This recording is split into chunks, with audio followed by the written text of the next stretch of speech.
Pessoal, agora a gente está com o Marcelo Micchi, que é sem dúvida um dos maiores expoentes do saneamento hoje no Brasil. Ele que trabalha na Sabesp e responde, acho que majoritariamente pela parte de inovação. Micchi, obrigado pela presença. Isso aqui é uma brincadeira que a gente está fazendo com alguns amigos e parceiros do mercado. Eu queria primeiro saber o seguinte: como é que você está vendo o saneamento nesses próximos 5 anos? Saneamento. Bom, eu vejo assim, o Brasil ainda é um local com uma alta demanda de investimentos. Da gente sair desse cenário catastrófico de saneamento, a gente precisa mudar, né? Eu acho que tem todas umas discussões aí, por exemplo, da medida provisória 844, né? Que tem pontos bons, tem pontos questionáveis.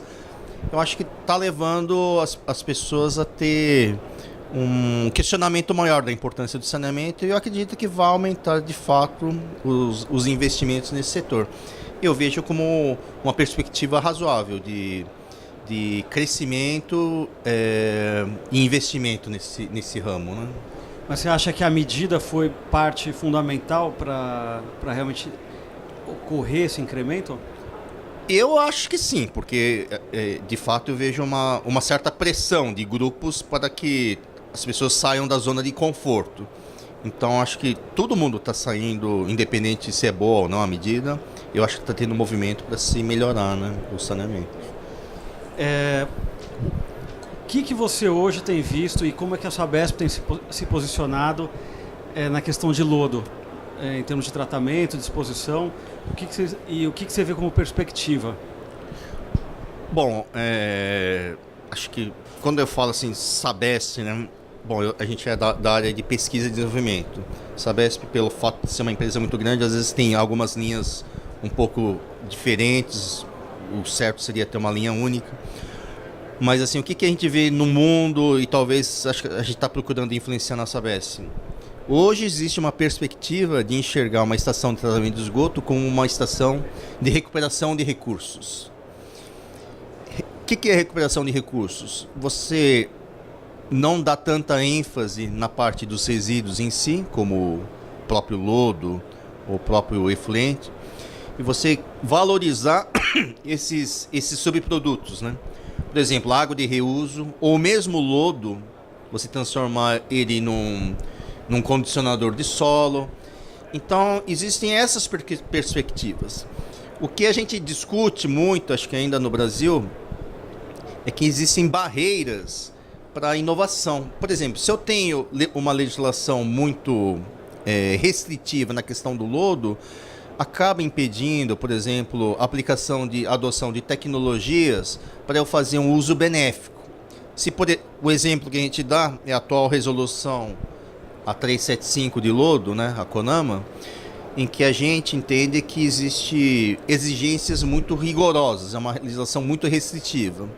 E se ele é muito restritiva, qual o incentivo das operadoras de saneamento ter de aplicar em tecnologia se depois eu não vou conseguir aplicar o lodo ou vou ter dificuldades de aplicar esse lodo? Então, esse é um exemplo. A gente teve agora um painel de debate do biogás. Mesma coisa também, até o engenheiro lá comentou. Biogás, a gente está migrando para a produção de biometano na estação de Franca, né? E o biometano, ele, em parte, quer dizer, começou a ter uma certa regulação do biometano pela Agência Nacional de Petróleo, a ANP. Só que o atual movimento que existe, quer dizer, é um movimento assim de criar várias parâmetros de controle no biometano que se não foram muito bem equacionados, pensados numa legislação, o que vai acontecer? Você vai criar tantas barreiras para a adoção dessa tecnologia que você não vai adotar o biometano. Então vai de novo queimar no flare. Então, por exemplo, eu tenho que ter, vamos supor, um medidor de siloxanos online para jogar na minha rede de gás. Se tiver isso, quanto vai custar o monitoramento? Vai ficar mais caro o espeto do que a carne? Então não vai rolar. Então, existem esses desafios, né? Então, assim, mas a gente também entende que, principalmente o pessoal da Alemanha, existem tecnologias que assumem que o lodo é um resíduo, então a gente queima, incinera ou faz o quê? Mas eu começo, por exemplo, a retirar o fósforo do lodo, estruvita, outros compostos derivados do fósforo, em que eu posso fazer o uso benéfico. Então, assim, lodo é um problema? Mas acho que sempre a adoção de tecnologias intensivas é possível a gente tentar minimizar essa questão. Hoje vocês têm falado da alternativa de cogeração de energia como um caminho? A gente tem falado, isso é um estudo que a gente tem feito lá para a região metropolitana, de aproveitamento da energia térmica e a geração de energia elétrica.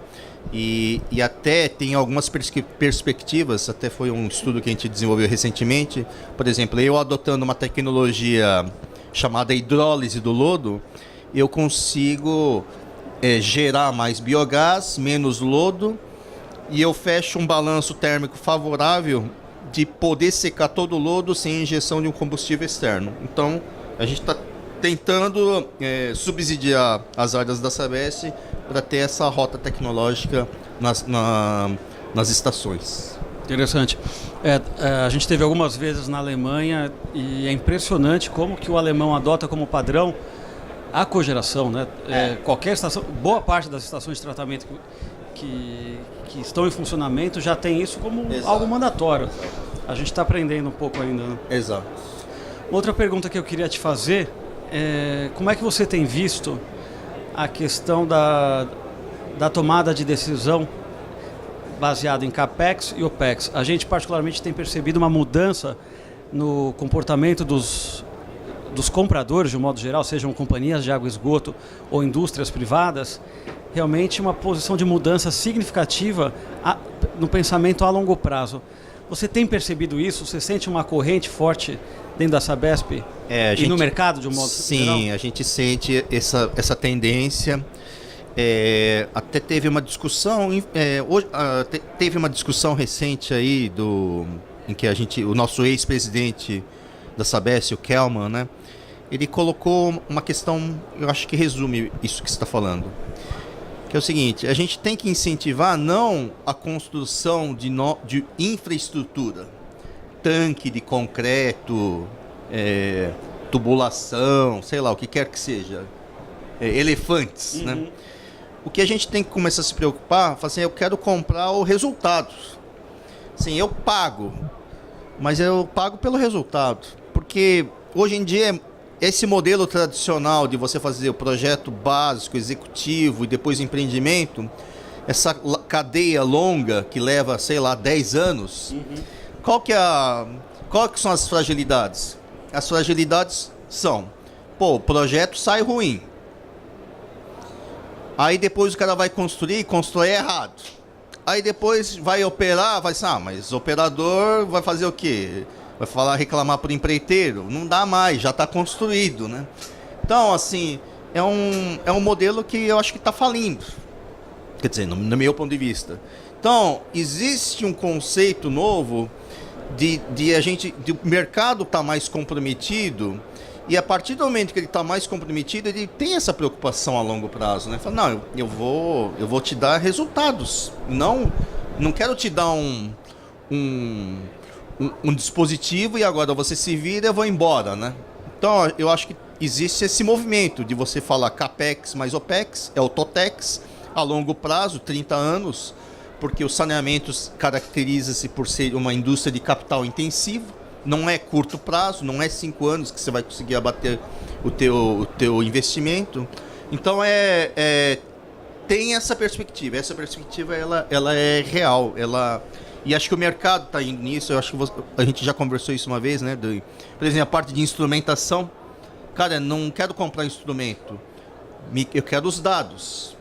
Eu compro dos dados. Então, existe esse movimento. Mas, assim, a crítica que eu tenho ainda com esse modelo, quer dizer, tem coisas boas, mas a gente não pode também cair em certos exageros. eu acho que as companhias de saneamento, as operadoras, elas também podem induzir a certos resultados que às vezes não são muito explícitos. Se a gente não sabe exigir, a gente vai acabar cobrando porcaria. Essa é a minha crítica, né? Coisas que às vezes não são tão evidentes.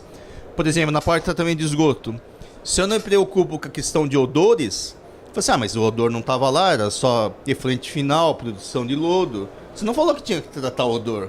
E aí eu destruo a cidade? Meu, se eu não coloco todas as questões preocupantes, pode sair burrada, é a minha opinião.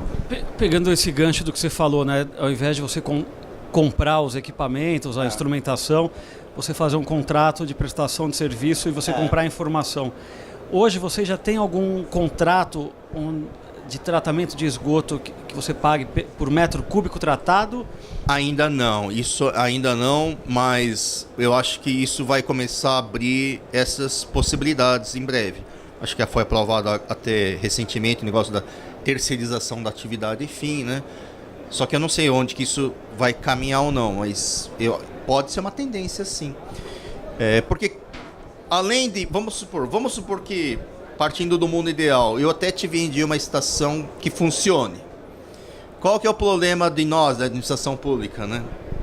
Às vezes, você ter o comprometimento de, ao longo do ano, fazer investimentos de manutenção preventiva e corretiva ao longo dos anos. Muitas vezes isso, por diversos motivos que não cabe aqui falar, às vezes você perde esses momentos.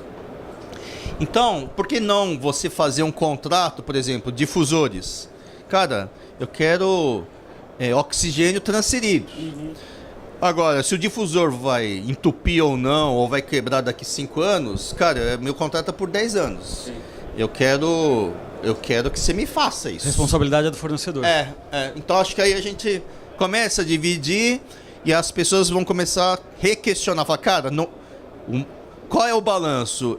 O mais barato no momento vai ser o mais barato daqui 15 anos, contando as manutenções? Você acha que essa mudança que vocês estão passando na Sabesp agora, que é a mudança do processo licitatório como um todo, isso vai facilitar? Você chegar numa situação realmente de pagar, digamos, pela performance, ou por metro cúbico, ou por dados? Eu acho que, assim, agora a gente tem a nova lei das estatais, né, 13.303, acho que alguma coisa assim. A lei 866, ela vai cair em desuso. E a Sabesp preparou um novo regulamento, acho que vocês já conhecem, né? E que abre essas perspectivas. Ela leva em conta o ciclo de vida, CAPEX mais OPEX. Então, esse é um movimento que acho que veio e, na verdade, todo mundo ganha, né? Assim, vocês ganham, a companhia de saneamento ganha, a população vai ganhar, né? Porque a melhor alternativa levando em conta tudo. Miki, mais uma vez, obrigado. Sempre um prazer, meu. Tá certo, então. Falou, pessoal.